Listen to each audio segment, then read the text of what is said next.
What's going on, guys? It's Bryce again. Welcome to another episode of the Expedition to Try podcast, where I have no idea what I'm doing with my life, and I'm assuming a lot of you don't either. So we're going to try and figure it out together. If you're new to this podcast, it's my goal to introduce you to rad new artists, musicians, entrepreneurs, and overall just passionate, creative people who you've probably never heard of before. But we want to do everything we can to put them in front of more people and help them pursue their hobbies and passions to a greater extent. So today, super stoked to introduce you to Kaleef. He is a musician who I was in contact with through Rise Michael, if anyone listened to that episode. So Kaleef, thank you so much for joining me on this Thank episode. you. Thank you. All right, so I like to get started right from the very beginning, as early as we can get. What are some of your first memories of music of any sort? My first memories of music. So actually, my first memory ever was actually a memory of music. So this didn't like it wasn't like anything that inspired me or anything like that. But I remember this is the first memory I ever had. I was like 2 years old. I was born in Edina, Minnesota. So we're in Minnesota. We're living in an apartment. It's me, my mom, my dad, my sisters, my brothers. I'm the youngest of six by 13 years. So Oh, they were all way older than me. wow, yeah. And it's me and my nephew, actually. He's like 6 months older than me. We're in the kitchen. We're like 2 years old. And my brother is playing Who Let the Dogs Out. And I just remember he was like, Who let the dogs out? And he was like, woo, woo, woo, woo. That's my earliest memory of music.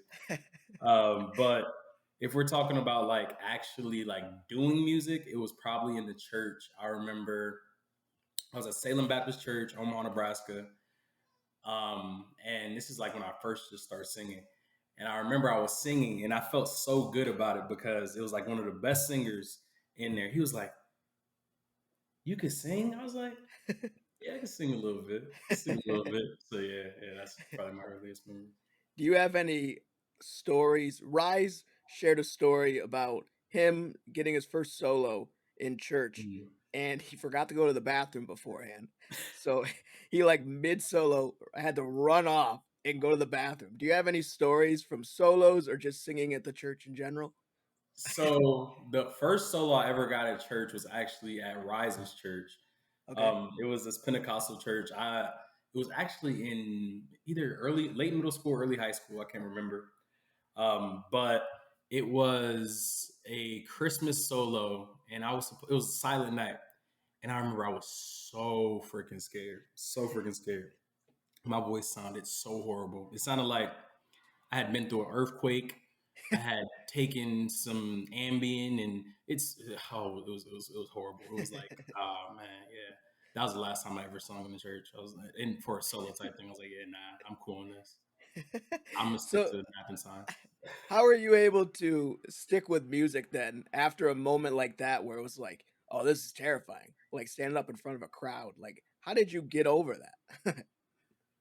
I guess. Well, I had a long period where I wasn't really like focused on music. Like after high school, I went to college. It was just engineering, and then I think it was when I went to Auburn. I met a friend, and he just loved to rap. He would always be freestyling and stuff. And I went over there one day. We'd gotten drunk, and we just started freestyling. I'm just like, yo, this is fun, bro. Like, this is really fun. So I just started doing it after that. And it culminated into something that was more than a hobby. But at first, it was just, let's just freestyle. Let's just freestyle, get drunk, invite some girls over, have fun. And now it's probably the thing I love most in life. So, So freestyling has always been something so fascinating to me. Have you heard of Harry Mack? Harry Mack. He's this freestyle rapper who is everywhere on the internet all of a sudden. I And probably heard him, but I don't know. he's incredible at freestyle rapping. So it's always been fascinating how people can just do that. Were you Mhm. able to pick that up pretty easily or did it take a lot of practice? What's the story behind freestyling? So for me, all right, it's like two different zones I get in freestyling. It's either like freestyling and we're just playing like a jam session. So like I will be freestyling, I'll mix a little vocals in, like, do a couple runs or like do something that's a little funky or something, throw it in there, something that just sounds good. But sometimes, especially it's really when I'm comfortable, like if I'm around people I'm comfortable with, I get into this zone where I can snap. I can Hmm. snap on some freestyles. But as soon as somebody mentions me, like, oh, bro, that was hard, it all goes away. I can't freestyle anymore. You know, I'm not really a freestyle artist. It's like I would never hop in the booth and just get on the mic and just start freestyling. If I do Hmm. that, it'll be something more like I hopped in the booth, I started freestyling. Okay, I caught a melody. Now let's go write something to it. Hmm. I'm definitely not a freestyle artist. So when you enter into that state, would you consider that like the flow state where time just ceases to exist and you like don't think about anything else other than what's going on? Like nothing else matters around the world. How would you describe that whole situation of you being in that zone while you're freestyling? I wouldn't describe it as a flow state because, all right, so if you're in a flow state, it's almost like everything is like synergetic. Like you're going towards it, like you're not thinking about it, you're just picking up pieces from the universe. When I'm really rapping and I'm good at the freestyle, it's more so like I'm intentionally thinking about it, but I'm not cognizant of everyone's perception of how I'm going to deliver. So it's like Mhm. I'm definitely thinking about the next line. Like I thought about the next three lines ahead of what I thought of what I'm actually spitting or what I'm actually writing or rapping rather. But it's definitely not a flow state. It's definitely for me a systematic thought when I'm doing Okay, so it's more like you know exactly what you're doing and what you're going to say, but you it. don't care about the opinions of others. Exactly. As soon as I get some pressure from somebody else, it's like, damn. You ruin it, just punch him in the face. Yeah. So, what's always interesting to me is the college story. So, why did you decide to go to college after high school, and why did you choose to study engineering like you did? um, I guess for me, it was just like I've always wanted to do something bigger than myself as far as like a business standpoint. I always wanted to be an entrepreneur. When I was in high school, I had two mentors, Anthony Williams and Andre Gilmore, who were like the ideal men as far as academia of what I wanted to be. And they really helped direct me towards a path of engineering. Originally, I wanted to be a biochemist.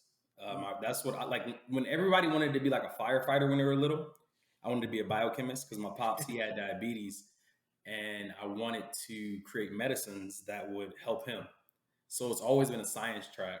Um, and when I was in high school, it was just it came easy to me. Like engineering, mathematics, science, like that stuff was just I don't know. It was like writing down a letter. Like Mhm. it just flowed off the tongue. Um, and then when I was in high school, I originally wanted to go to Georgia Tech or Rise, but I applied for Georgia Tech and I got deferred. And I was like, you know what? F Georgia Tech. If I even get accepted after this, I'm never going there. I Yeah. had a chip on my shoulder. And then my mentor, Andre Gilmore, he was like, you should try Morehouse. So I applied for Morehouse, got a full ride scholarship, room and board, all of that. And when I went there, it was the greatest experience of my life. Like if you are a young black male, if you don't go to, I would say go to HBCU period, but try to go to Morehouse College. It is the Mhm. greatest college on the face of this earth. I'm talking about culturally, networking wise, gaining a level of intellect and understanding that is beyond just the traditional academia. It allows you to apply academia to the African diaspora and help you to propel the African American community in a way that you wouldn't be able to before, especially coming from Omaha, Nebraska. I didn't have those outlets of seeing, like, I didn't know that black people could ride in Bentleys. I didn't know that black people could have Lamborghinis. And I remember stepping on campus the first time and I'm like, I'm driving my little Chevy Malibu. I had just gotten in a crash on the way there. So, like, the side of my car is all messed up. I pull up in the parking deck and there's Lambos. And I'm like, oh, these are the students' cars. I'm like, wow, okay. This is what I can do. This is what I can have. So yeah, that's how I got there. And then after that, went to Auburn. I hated Auburn. I literally it was 3 hours away from Atlanta, so I would literally drive back to Mhm. Atlanta after class every day. And Oh then I my just stopped god. going to class because I could still pass my tests, and they didn't and they didn't take a roster. So I was just like, I'm gonna stay at Morehouse because I got my applied physics degree at Morehouse, and then went and got my industrial engineering degree at Auburn University. So I go to class if I was going to class. Then I drive back to Rise's house, and then I drive back to class when it was time to take a test. That sounds horrible. It was, but I learned some life lessons there too. So So what was your goal in terms of finding a career after college? Did you have something in mind, and how close did it get to what you're doing right now? my goal, so two pathways. When I was in college, I started two companies, and I really wanted to focus on those things. I started an application development company, so app development company. Mhm. And then I also started a company that was specific to an app that's similar to what Chegg is now. So we had the idea of making Chegg what it is now back then, but my business partner at the time, he had gotten an offer from Microsoft, Mm. so that fell apart. So I took the second path. When I graduated from high school, I actually got an offer for a job. Graduating, it was like, okay, you can have this job. All you gotta do is graduate from college. So I went ahead and took that job, and I started as a continuous improvement leader, which is like business process improvement, focusing on critical operational processes within an organization to promote that organization to the outcomes that they desire, essentially. And that's what I do now still. I'm a business process engineer slash project manager for a large insurance services firm. And I mean, I like it. It allows me to utilize skills from like a technical perspective that are intuitive to me, but it doesn't fulfill that creative outlet. Mhm. So right now I'm trying to develop a way that I can utilize those skills, even if I do not like jump off in music, which of course I am because I believe myself like that. Even if I don't jump off in music, I can help other indie artists to find a pathway and a process that allows them to not necessarily be famous, but to sustain their lifestyle Mhm. doing what they love, make enough money, and not have to worry about being overbearing by the frivolities of life that are not sustainable in the sense of your overall happiness. So how are you going about sharing those ideas with people? Are you like just communicating through email, through connections? Are you sharing tips with people? How are you going about that in your own life, but also helping other people do that? So I don't think Rise mentioned this at all while he was on the call. So me and Rise and a couple of our other friends, we started an organization called FISIC the Collective.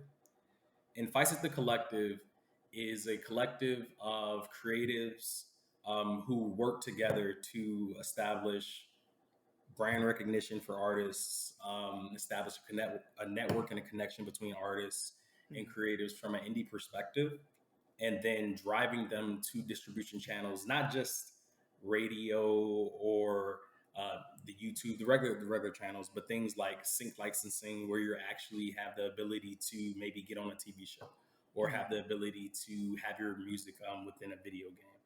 And we work together to really create this ecosystem, and creating this ecosystem that will serve as a platform for us to be able to create those type of lifestyles for all indie artists, and that's our goal overall. When did you start that, and how can you share the story of like how that's grown since its first like the inception of the idea itself to where it is now? Damn, when did we start FISIC? I think we started FISIC in like maybe 2018. Mhm. And really, it was just an idea at first. Like, we got the LLC, all of that, made sure we incorporated. But we started off as a publishing rights organization so that we can have all the copyrights publishing to the Mhm. music or anything that we created. And now we've really created like a mini ecosystem. I won't lie to you. Right now, we're still in infancy. We still need to mature. But as of today, I would say where we are is in a place where we're trying to figure out how do we incorporate others outside of just the friend group that had this natural inclination to want to be a part of us? How do we create a vision, a brand that other people see as useful or value adding to their overall encompassing brand so that they want to be a part of the team? And right, so we just literally added a few new members probably a couple weeks ago, and we're working right now to establish that. But it's been difficult because at the same time when you're trying to establish others, you still want to establish yourself. Hmm. So we're figuring out the blueprint. It's not perfect right now, but we'll get there. So is this like an app, a website? How does it work? Like, do people sign up? So it's the collective. There is a website. You can go to feisicthecollective.com or feisik.com. But really, it's grassroots. Like we go out, we meet creatives. If we're going to like a networking space, or say we go to like a festival, we meet like-minded individuals. Hmm. Every Saturday, we have what we call social Saturdays. So we invite people over. We're like, hey, we're going to either if you do graphic design, we have a little graphic design pool of these people who do graphic design. You guys work together. You guys shoot ideas off of each other. You make music. Okay, let's throw a beat on. Let's all make a song together. You need mixing and mastering. Mike usually handles that. He always handles that. Let me not say usually because I have no skills in that nature.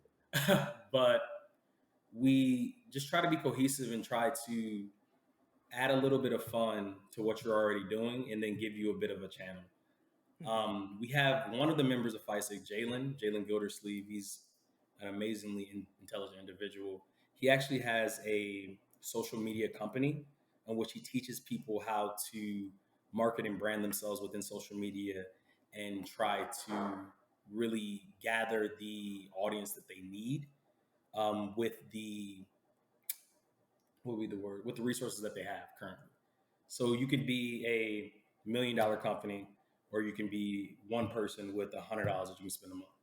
Hmm. But trying to outline that path or that channel in which you need to go to get at least the minimal desired outcome that you want from a branding and marketing perspective. I think that's a huge thing. And right now, I would say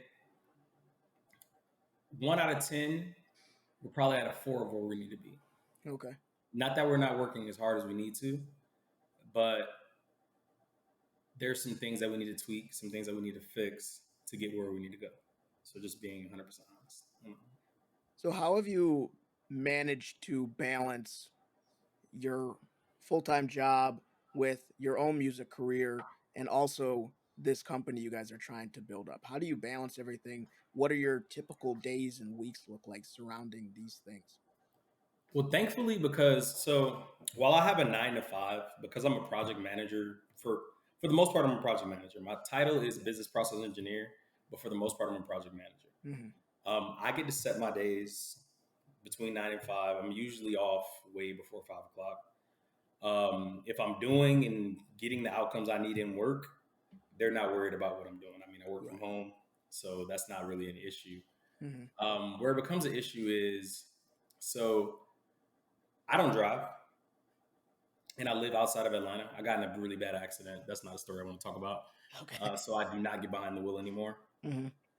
So it's really just the back and forth of being able to work with those within the collective upon their time as well, because we're all striving to do something better, but we have to at least sustain our baseline level of living.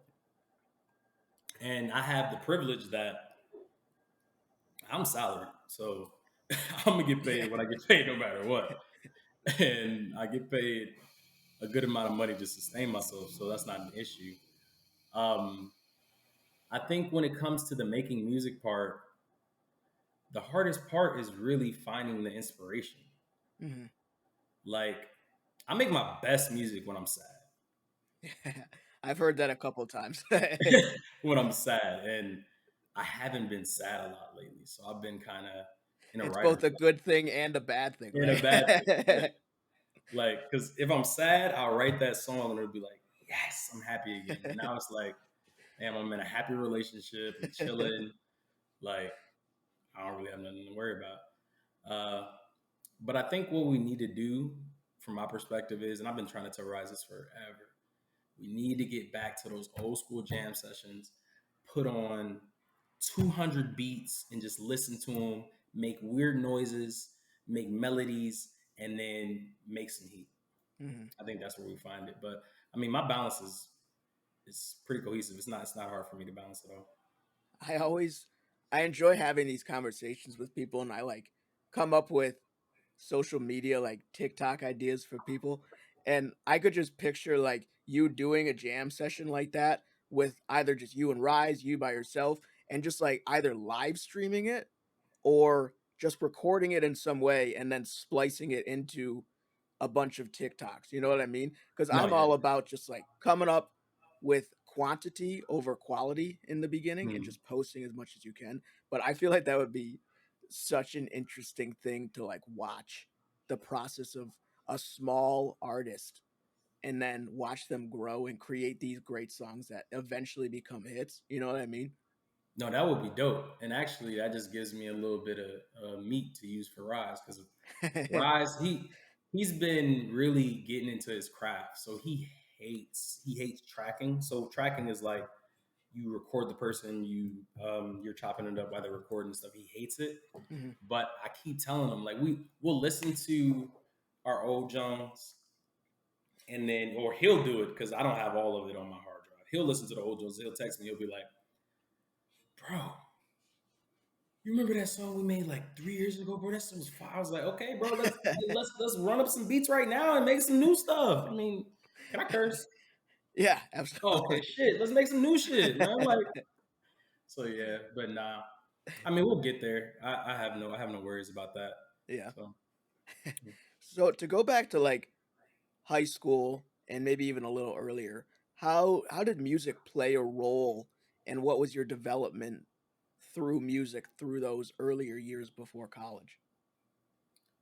I think music for me, from like probably up until middle school, to be quite honest, I was never like a music person ever. Like, everybody always says, music has been in me, it's been in my veins. It was not in my fucking veins. Like, I could always like sing when I was little and stuff, and I remember I would always sing, um, "Forgive Me, Don't Cancel Me," R. Kelly, "I Believe I Can Fly."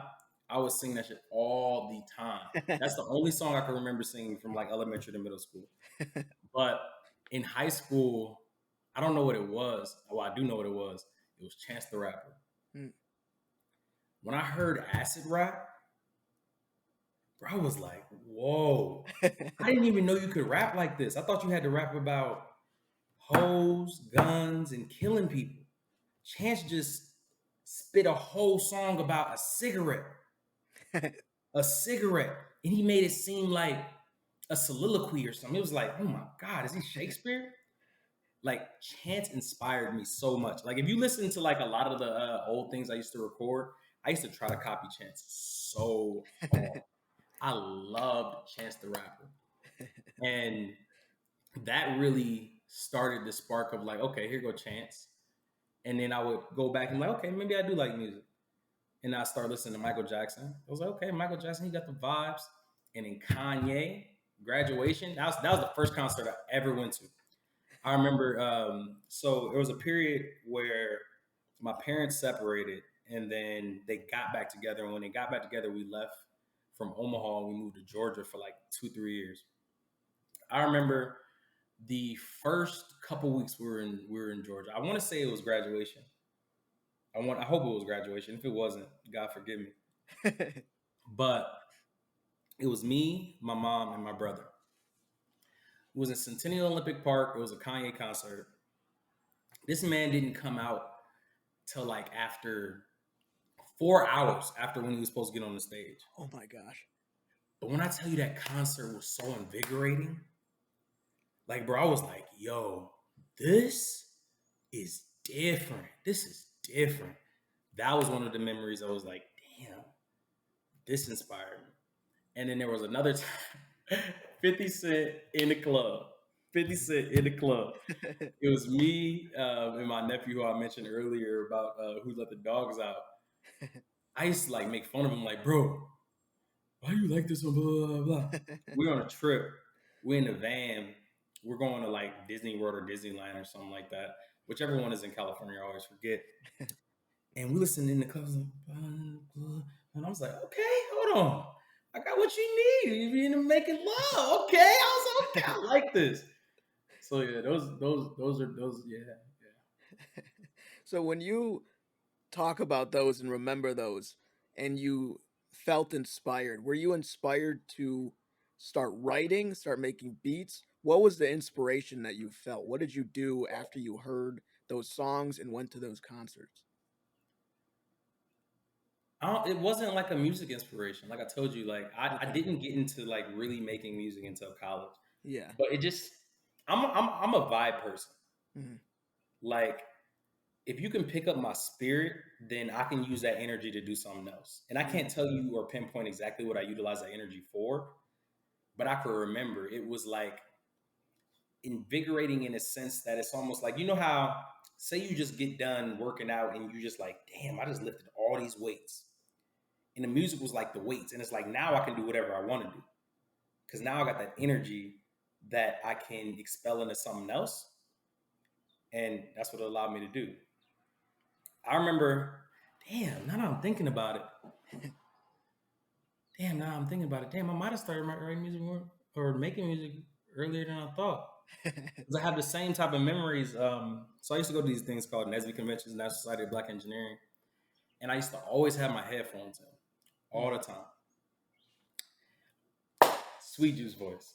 I got a story for you. This is actually the first time I was started singing like after like church and everything. So we're in high school, and I just remember it was like the OJ's or something. I had a period in time where I like listened to like a lot of old music because I just love how they like ride the melody and you could just feel what they were feeling by the tone in their voice. And we're in Toronto, and I had lost my voice, but I call it the Sweet Juice voice because it sounded like I was trying to seduce the women around me. That's literally what it was. Yeah. But because it was in my boy Dejan, and it was that sweet juice. And I wish I could make that voice right now, but my voice is still here.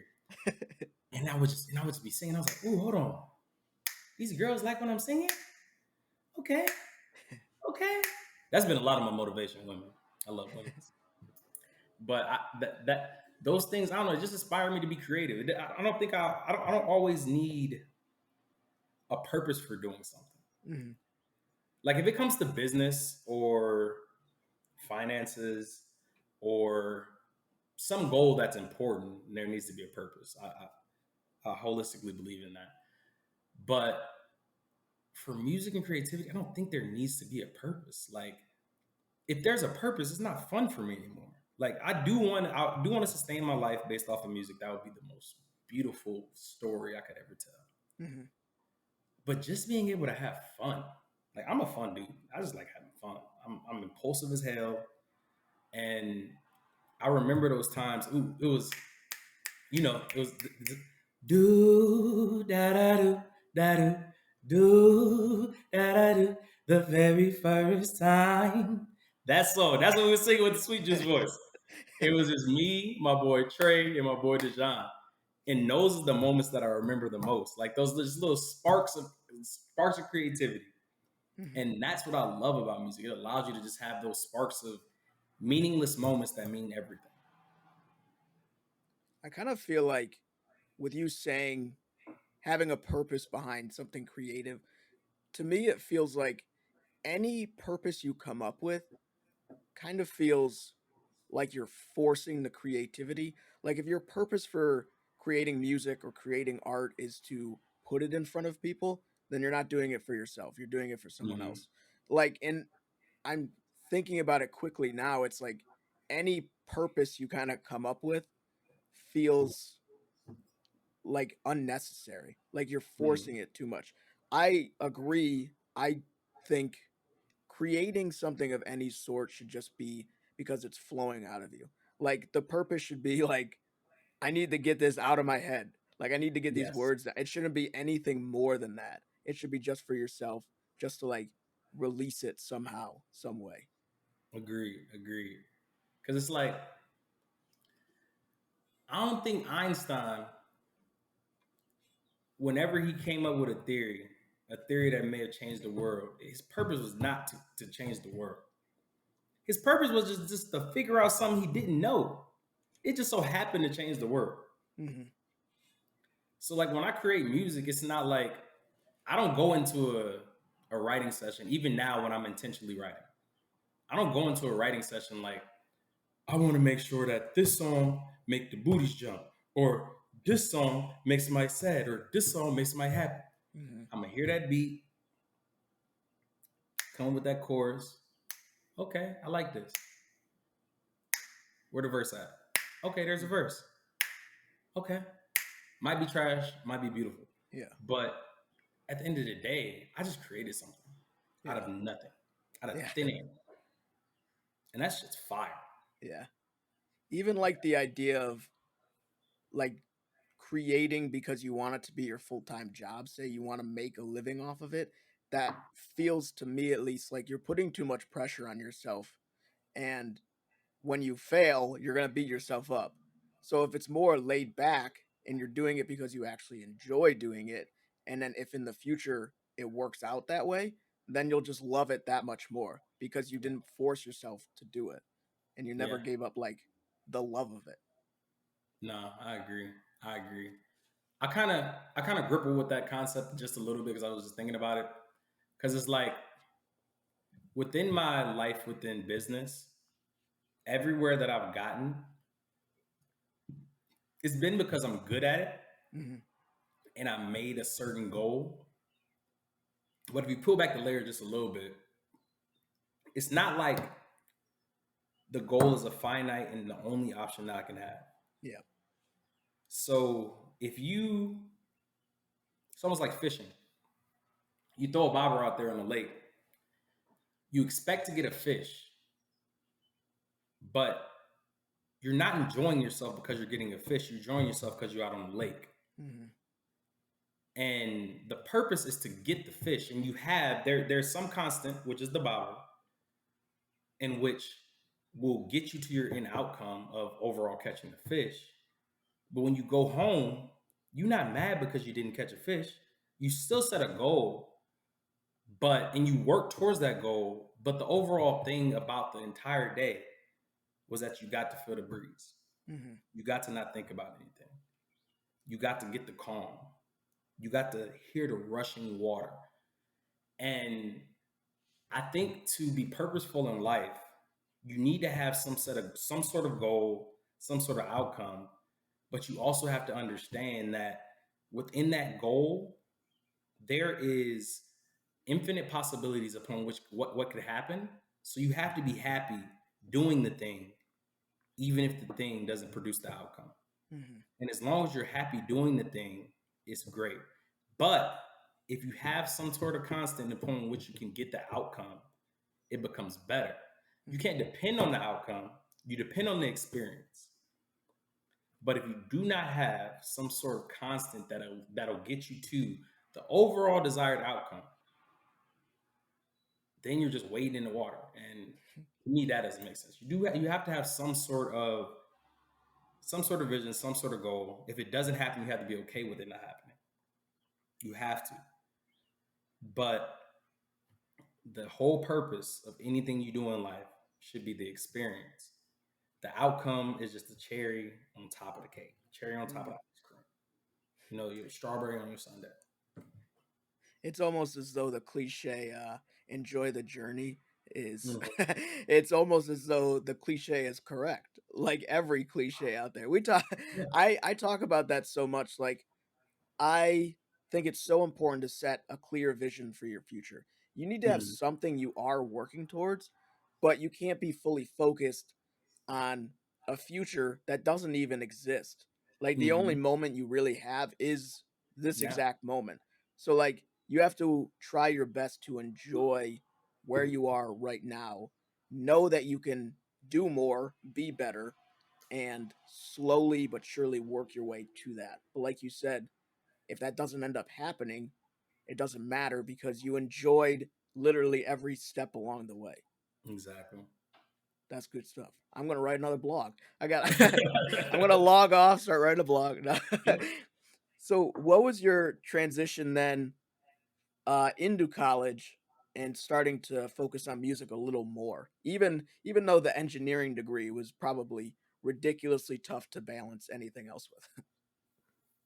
I'm gonna keep it G with you, bro. I've had an easy life. Engineering was not that hard for me. Oh, really? It was not that hard for me, bro. That's similar to what Rise said. You just have like that natural like intuition with science, and people will probably think it's like rude to say something, but it sometimes it just clicks with people. It's just like Yeah, with bro. anything else. Like some stuff just clicks. For me, so I had a natural affinity towards engineering, mathematics, science. It was the only hard math class for me was statistics. Mm. I fucking hate statistics. I hate statistics. But if we talk about like that transition into music was hard for me really because I don't like the sound of my voice. I hate the sound of my voice. Like I love hearing myself. I love talking. I can talk all day. But I hate hearing the sound of my voice. And I just recently learned why. It's because when your bones vibrate and when you're speaking, it's a different pitch or different tone than when you actually hear your voice play back to yourself. Hmm. But not only did I not like the sound of my voice, music is probably one of the only places that I'm insecure. Like all of my brothers within FISIC, I think are like 100 million times better than me. 100 million times. And I want to quit all the time because I cannot be as good as them. But then I hear that one song that I make and I'm like, damn, I can go to sleep to this. Like, there are songs that I've made and I just be like, oh, bro, I'm playing this for the next 24 hours. And I just, because I have really bad anxiety, I need to hear something at all times. Hmm. I don't know what the word for it is, but I always need some sort of sound. Like it needs to be a YouTube video playing, or I need the TV on, or the TV and a YouTube video, and in the background is some music. I need to drown out the world. And when I find that song that drowns out the world, I feel amazing. And I remember one of the probably the first songs, and I hate this song. I hate this song so much. I have this song called Hula. Anybody who listens to it, for some reason, they love that song. I hate that song. And it's specifically because I hate the chorus of that song. I like the words, but when I hear the chorus, it pisses me off. But when I heard that song, I was just like, bro, I gotta keep making music. Even if this never blows up, I have to keep making music. So when I made that song, I was like, you know what? I'm gonna do this for real. I'm gonna try. I'm gonna try my damnedest to actually be a musician. And I think what really catapulted me into being like, I'm gonna really try to do this is when I showed my mom and dad my music. And my dad, he is an overbearing, he doesn't care about anybody's opinions, straight up an asshole. But he's the most beautiful man in the world. He's my hero. And when he told me he believed in me, from that moment on, I was just like, hey, if this don't ever go nowhere, when my dad is gone, I'm gonna make music and I'm gonna know that he's somewhere listening to it and he's like, I love this. Hmm. So that gives me the energy, the wherewithal to just be like, hey, let's just keep making music. Hmm. Sometimes you won't like it, sometimes you will. But music has been harder than college could have ever been. Getting Yeah. an engineering degree could have ever been because it's like engineering, there's a blueprint. You learn calculus, you learn Yeah. differential equations, you learn Calc 3, you learn optics, you learn stacks, you learn whatever it may be. And you know that if you know these specific things, you can pass a test, get your professional engineering license, and make money. Music, you can think you have the most fire, most beautiful, most creative song in the world, and nobody can like it but you. Yeah. But you have to be confident within the fact that you love what you created. Like, can't nobody tell me that I don't make fire. Can't nobody tell me. Because I love it. And there are at least three other people who I trust and I genuinely believe in their opinion and I genuinely believe that they have a good ear. If those 2 to 3 people say this is fire, to me, I just want a Grammy. There are 3 people I can send my music to. If I send my music to Dejan Powell, that's one of my brothers. If I send my music to my brother, my actual brother, Rashad, and if I send my music to my dad, if those 3 people like the song, I want a Grammy. So I already got like 10 Grammys.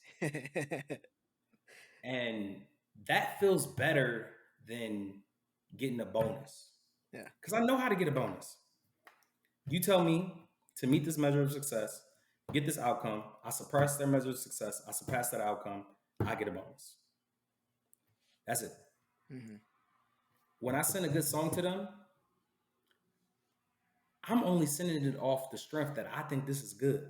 There's no formula, there's no blueprint that is going to tell me that this is going to be a good track. Mm-hmm. So just hearing it from those 3 people, I got a Grammy. And that feels better than any accolade I've ever made in life that's an actual paper accolade. I get the key to the city. If I thought about it hard enough, I can figure out how to get the keys to the city. It's all a blueprint. Like you have to do these specific things to get these outcomes. When it comes to creativity, it's either you make somebody feel something or you don't. Yeah.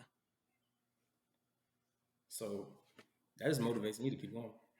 So after saying all that, I'm confused as to why you're still insecure about your music or believe that the other guy's music is better than yours. What is it that still makes you insecure about the music you're creating, even though everyone is supporting you and they all believe it is good, especially your dad? So essentially, one, you have to wrestle with the fact that, at least me, I have to wrestle with the fact that I know what mainstream music sounds like. Yeah. I know what mainstream music sounds like, and I know that if I created this specific type of song, then I could get the traditional accolades. Mm-hmm. 2, like I said, I don't like the sound of my voice. 3,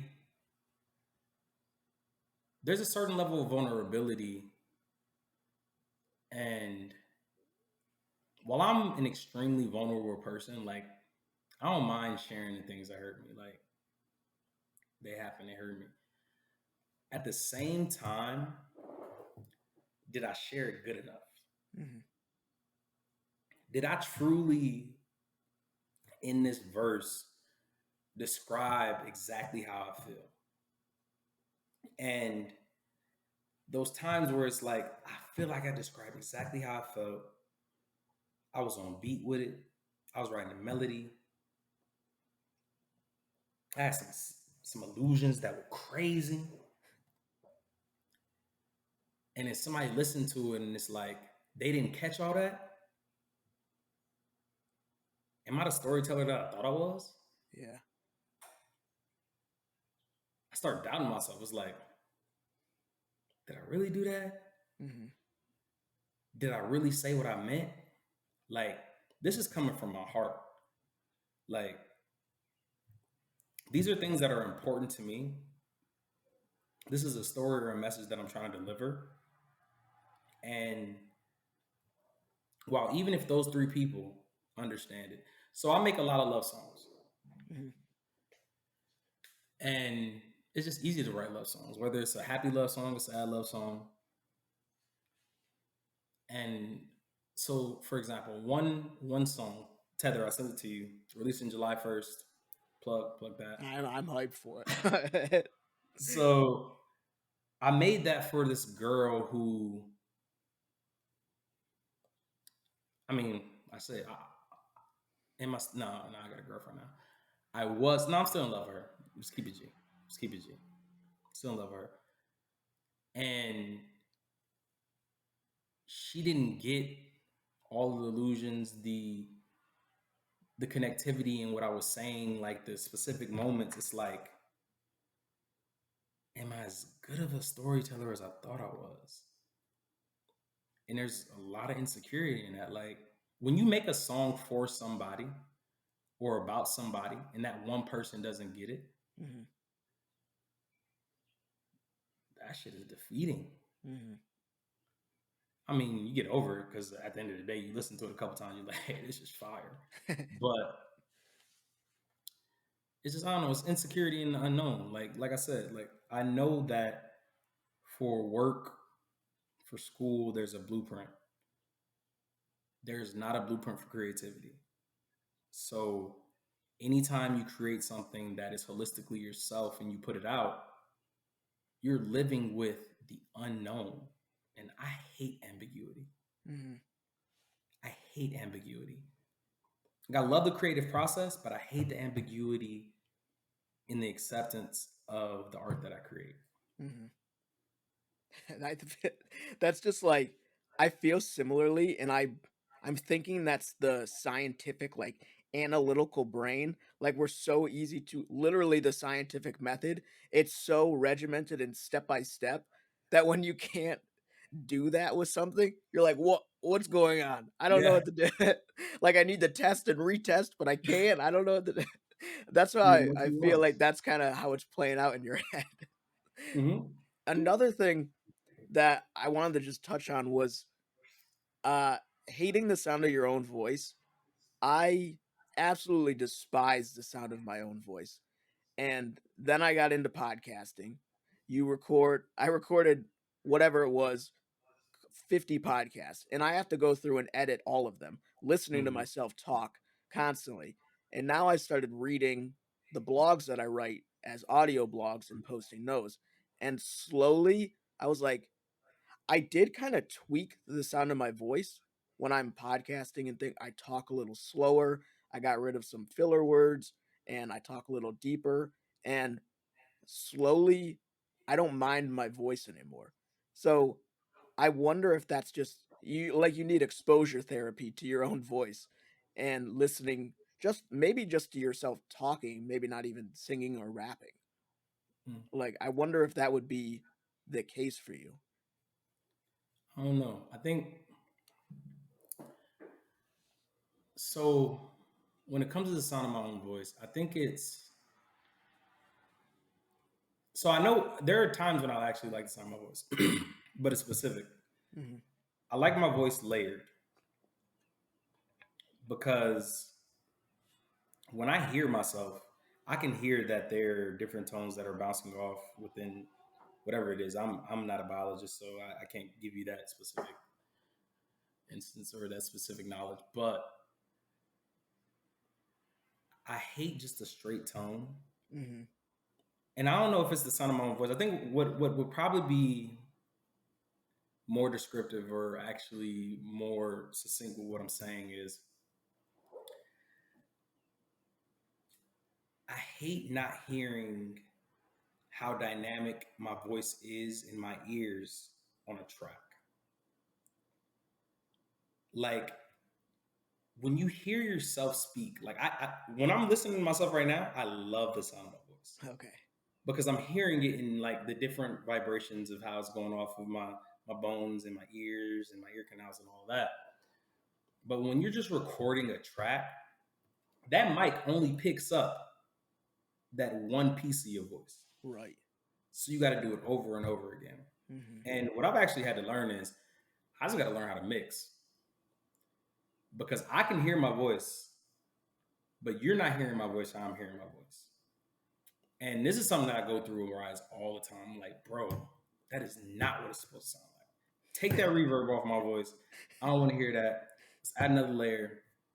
But you also got to be cognizant of the fact that using somebody else's time, and if you want it to sound perfect, you either gonna have to pay for that time or you're gonna have to do it your damn self.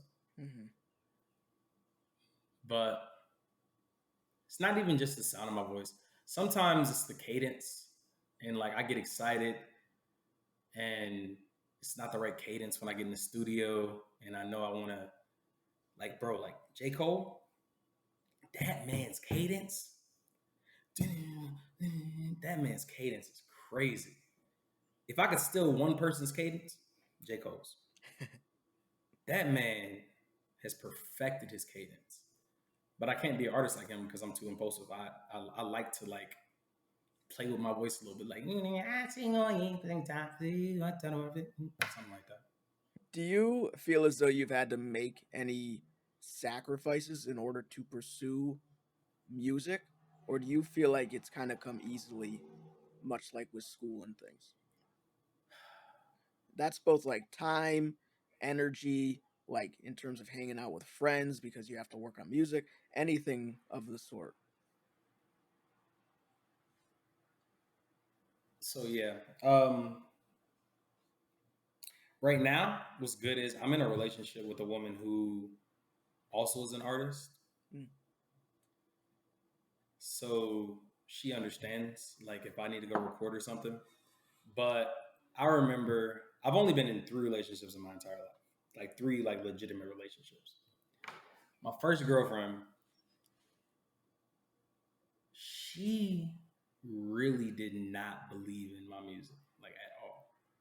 Like I don't know if she didn't listen to it. I don't know if it just really wasn't good at the time. But the time that I gave and spent to music, like she didn't appreciate it. And I had to sacrifice like a large part of me stopped loving her because she didn't understand how much I loved music. Mm-hmm. Like a large part of me. Like I remember I would like let her listen to a song and she would have zero reaction. I'm like, you don't react. It's not good. It's not bad. It's like you just don't care. So that broke down a lot of the healthiness that was within our relationship. Because it's like, damn, this is something like you love when I'm doing good at work. You love when I'm getting like opportunities to speak to crowds and opportunities to like get an award or something like that. You love that. Like it lights you up. If we're at a gala and I'm getting an award for something, you love all that. Mm-hmm. But the thing that makes me happiest doesn't give you any type of reaction. You see how excited I am, and it gives you no type of reaction. And it's not like a thing where I had to give up time, like she would be like, I couldn't go record or anything, but it's like I'm giving up a piece of happiness because I can't be happy if the person that I'm with, I can't be happy with. Because the thing that makes me happy is from like a visceral sense. Mm-hmm. You can't partake in any of that. And it's kind of been like that in relationships for me. Like then the next relationship I got, this is probably like 2 or 3 years later. Cause can't nobody have all the him. Him too special. Him too special, baby. I pick and choose if I really want to be in a relationship. The next shorty, it was like about social Saturdays. She was like,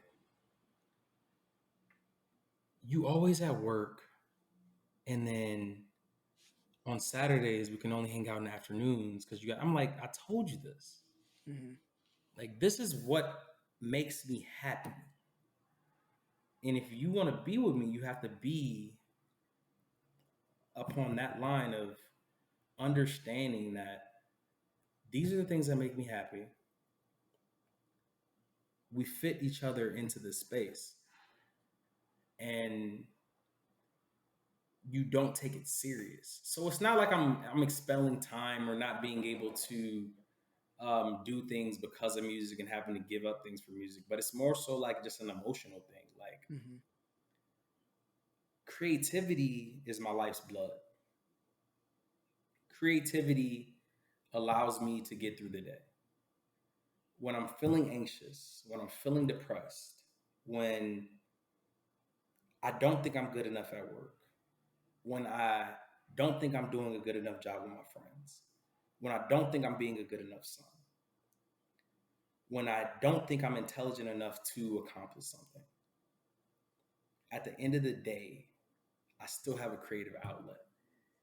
And if I'm with someone from a friendship stance or romantic stance who doesn't understand that this one thing makes me forget about everything else, makes me happy, makes me sad, makes me go through a range of emotions that ultimately fills me up. If you can't understand that, then it takes a piece of me away. So it's not giving time, it's not being able to give time. It's not a financial thing. It's not like I'll be stressed. It's just the fact of I'm allowing myself to be alive. And if you can't partake in this in a joyful way at all, then you're detracting from my joy overall. And I've had to give up that to accommodate my carnal desires from a romantic stance. And that's probably the most I've had to give, which is hard. I mean, it's realistically, it's not a time thing. It's just a mental thing, an emotional thing. But yeah, I hope I answered your question. I've been Yeah. going on for some time. Yeah, that was perfect. So, could you touch on, so if we're talking about either a musician or an artist who's just starting out, do you have any resources you could recommend to a newbie, or any resources that you feel as though they could kind of skip over that ended up being kind of a waste of time or money or energy for you, if you can think of anything? Resources definitely not to skip over. So TikTok, Instagram, do not skip over those things. And it doesn't even have to be about your music. What Rise has taught me is that, and I've learned this from other publications, from other media sources, but ultimately, in this day and age, there are a lot of musicians, there are Yeah. a lot of artists. People fall in love with you first. Hmm. So build a brand within these platforms of social media that allows people to get to know you. It may not even be about music. Maybe you just like cooking sometimes, maybe you like painting as well as making music. Do those things. Allow people to get to know you. Speak, be heard, create channels for people to be able to come and digest you and really build a connection with you. On the tip of marketing, put your marketing money into very targeted ads from either it's Instagram, TikTok, YouTube. Do not, do not, do not, do not, do not. Don't go. I don't even know what the damn names of the damn platforms are anymore because I haven't used them since we first started. Don't go and try to buy streams or ads that are, I guarantee you that you will get 10,000 streams. Hmm. Them shits don't matter. Most of them hoes is bots. And the ones that aren't bots, if they just got somebody listening to your joint, if they aren't genuinely enthralled by the creativity that you're creating, you're not going to create a fan bases. Try to get yourself on playlists through whether it's like Playlist Push or I forget our distributor. We got two distributors, but I forget the names of them right now. And if you have those distribution channels that'll get you organic marketing, do that. And this is something that I personally just love. Whatever city you're in, go to all the open mic nights you can. Get a true following of real flesh and blood people not only are they going to translate your shit word to mouth, Mm-hmm. but it's going to give you a realistic viewpoint of those who love you. You'll have real flesh and blood fans. If you only got 10,000 fans, but you've been going to open mic nights every Thursday, every Tuesday, every Wednesday, Thursday, Friday, Saturday, Monday, lunes, martes, viernes y jueves. You feel me? If you're actually going to those things, you have a true connection with real people. Yeah. That's the thing that matters. Like, especially for an indie artist. Like, if your whole goal, I can't tell nobody, if your whole goal is just to be a mass market, everybody knows you, I ain't got no advice for you. That's not what I'm trying to be on. I want real people that really like my music, that hit me up in my DMs like, hey, bro, when are you going to release that? Can I come be in your music video? Because they've seen me, that flesh and blood, that true connection. Bro, get out and do some footwork. Mm-hmm. And it's going to be hard, but when you actually see the smile in somebody's eyes because you performed, or you see somebody support you because you fucked up, because there's been times where, like, I've been to open mic. There's like this one time I went to open mic and I was doing this song, but I was not in the right headspace. And I just started crying. And then afterwards, this shorty pulled up. She was like, yo, I love that so much. And now, every time that I post something on Instagram or something, I don't have many followers. I'm not that big at all. She'll post it, repost it, and I know that's a genuine heartbeat. Those are the things that keep me going as a creative. Mm-hmm.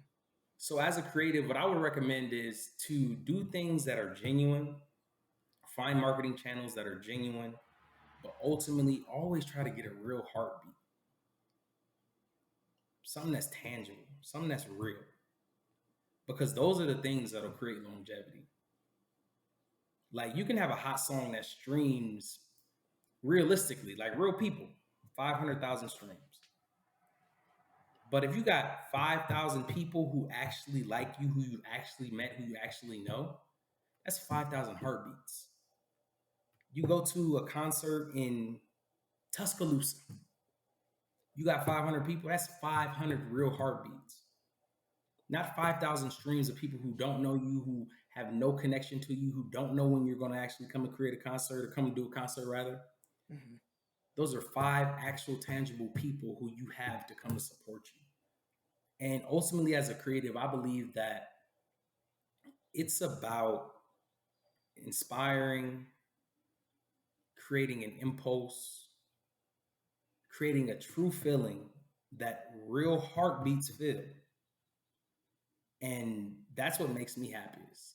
So, from an indie artist who's not trying to blow up, who's not trying to be Drake, who's not trying to be Jay-Z, who's just trying to create a fan base that loves him, that he loves, go get you some real heartbeats. Perfect. So, what, as more of a wrap up question, what are some of your main goals? Like, what is your vision for your own personal future, either in your career, your life, or your music? Man, fuck my career. That shit gonna happen no matter what. But music, I think my overall goal for music is to have a true 100,000 fans. Like, I don't remember who it was. It was this guy who was on Breakfast Club. It was a few years ago. But he created this platform upon which he has fans that he connects with individually. Like, he can text them, email them, blah, blah, blah, and have those 100,000 fans across the United States, across the globe, wherever it be, and to be able to go and have a concert anywhere that may not fill a stadium, may not fill an arena, but feel like an amphitheater. And always know that I could fill the room with 400,000, or not 400,000, rather 400 heartbeats, tear that room up, sustain myself. For the next 5 years, I would like to have 100,000 heartbeats across the world that genuinely love me, genuinely love my music, genuinely love my personality, genuinely love my faults, genuinely understand me, and be able to sustain my life off of that. Rad. So where can people find you on social medias? Where can people find your music? And what do you have on the horizon that people can look forward to? So, Khalif, what is my Instagram? I think it's Kaleef no Khalif underscore underscore music. Jackson. Oh, music. Khalif Okay. underscore music. So on Instagram, Khalif underscore music, TikTok, Khalif underscore music. I'm probably on Facebook too, but I don't get on there. My main channels are Instagram and TikTok. You can definitely find me on the FISIC page. That's FYESIC. For YouTube, we definitely have a music video coming out fairly soon. I want to say it's coming out July either 1st or 15th. Okay. For myself and Rise Michael's song called Way Too High. That's coming out. I have a single releasing July 1st, Tether, on all platforms. That is a beautiful song. Definitely go check that out. My project will be out in September. Hopefully launching on the 14th, which is my birthday. It will be called, right now it's called The Heartbroken Kid, but I think I'm going to call it Lynched by Heartbreak. Um, but that'll be out soon. So yeah. Hell yeah. So, for all you listening, I will try my best to put links in the description below. Definitely for all the socials he just mentioned and where you can find all his music and stuff. And then I will also try to make links on the show notes, which will probably be under expeditiontotry.com/Khalif, will probably be the slug. But Khalif, thank you again so much for working with me. I know it took a couple of weeks to get this going, but I had an No problem, amazing bro. time chatting with you. So thank you so much for joining Same. me. You have a good one, Bryce. Yeah, you as well. For everyone listening, peace out and good luck. Go check out Khalif and all he has in store in the coming months.